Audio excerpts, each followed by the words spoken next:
Comment on se protège les uns les autres après le confinement? On n'oublie pas le plus important, le Covid est toujours là et il est dangereux. Heureusement, on peut limiter sa transmission en respectant les bons gestes. Ainsi, on se protège soi, on protège ses proches et tous les autres.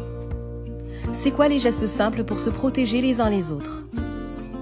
On le sait, le plus important c'est de se laver les mains très régulièrement, avec de l'eau et du savon pendant 30 secondes à chaque fois.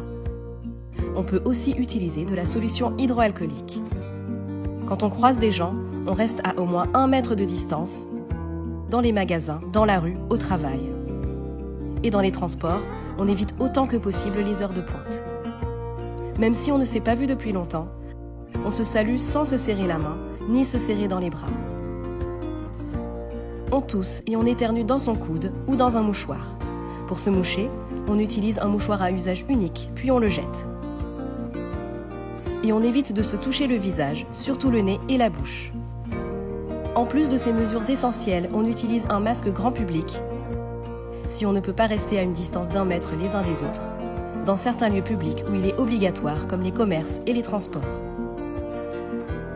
Si on s'y met tous ensemble, bloquer la transmission du virus, c'est possible. Tous les soignants comptent sur nous. Pour plus de conseils sur la vie quotidienne après le confinement, gouvernement.fr/info-coronavirus. Ceci est un message du ministère chargé de la Santé et de Santé publique France.